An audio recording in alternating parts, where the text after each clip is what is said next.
So just talk to us about this initiative, the importance of it, why we're here over the weekend. Okay. Yeah. So we're here to launch the next gen draft program, which is a program that we are developing with our partners EA SPORTS. So this is going to be the inaugural session. After this, our colleagues are going to be headed to the US, where they're going to be doing the same, then Guatemala, then Dubai, then Vietnam. So this is part of EA Sports FC Futures project, which is a project that aims at empowering, nurturing young talents, empowering young boys and girls in their passion, which is that of playing football. This program also includes and included refurbishment of pitches that started across continents last season, including here in South Africa, where we had the opportunity to refurbish a playground in Cape Town, and today that playground hosts 120 young girls in our recently launched Sanzi Equality League, which is a league that's made for young girls, which is a league with a social soul aimed at empowering these young girls, especially with regards to leadership skills and how they can positively impact their communities through the use of football. So getting back to this, the program obviously also includes a donation of equipment. Locally in South Africa, we've been able to donate some balls, including here in Royal Marang, donated some balls in sports equipment, COSAFA, and different institutions we have been working. So the efforts and commitment of LaLiga in the continent, in South Africa, is firm and is very serious, because we are here, I said before, we have been here close to 10 years now, established in Johannesburg. We have delegates across the continent, like in Angola, covering Mozambique, like in Cameroon, covering Central Africa, in Ivory Coast, covering West Africa, in Nigeria, covering Ghana. So we are all over in the continent, driving meaningful projects, nurturing young talent, also obviously creating well-curated events to entertain our fans. And in South Africa, we have a huge fan base.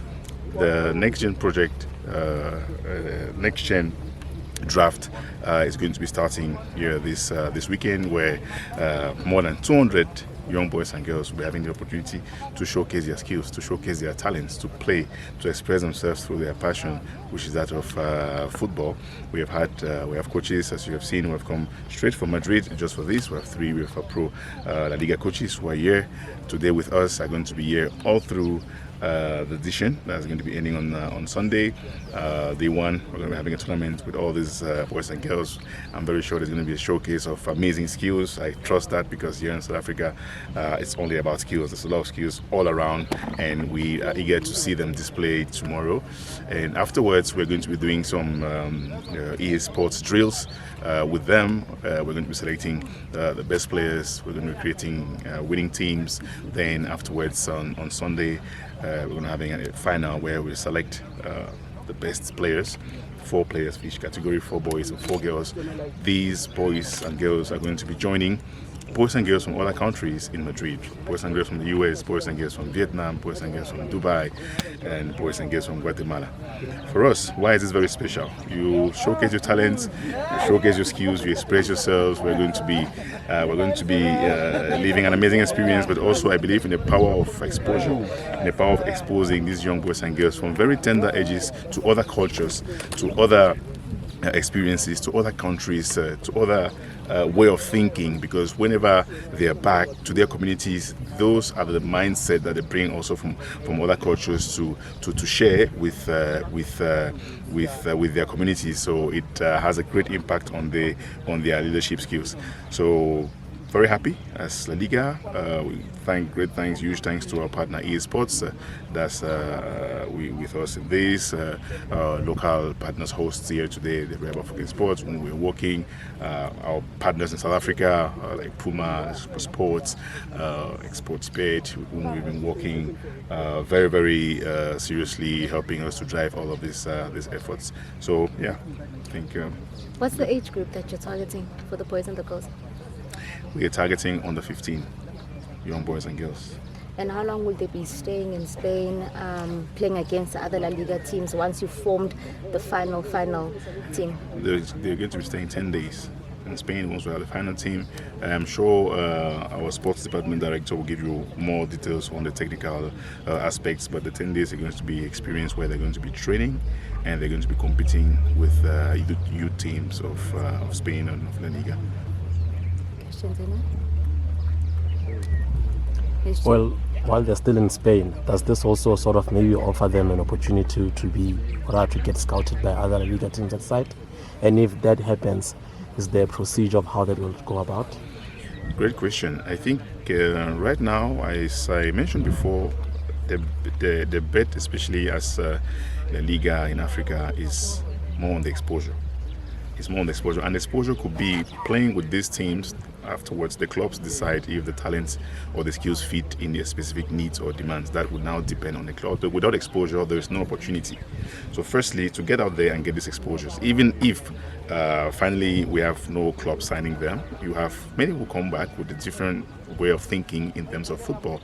So if any club is like, okay, this talent fits my set of skills or my needed set of skills, obviously the clubs are free to engage directly with the families if that should happen. We're not agents. We just want to provide these platforms for these young girls. If there's anything for these young boys and girls, and if there's anything, the clubs are free to get in contact and discuss with whom they have to discuss with the young boys and girls. But I repeat, I think it's more of exposure, experience, and education.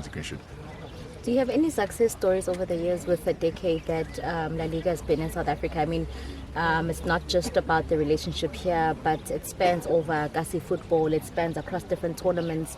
Do you have any success stories over the years to just say that this partnership has been quite fruitful over the decade? Successorship in what terms? Of getting players to the clubs, or what? How will you measure all the success? Yeah, even some maybe getting trials and yeah.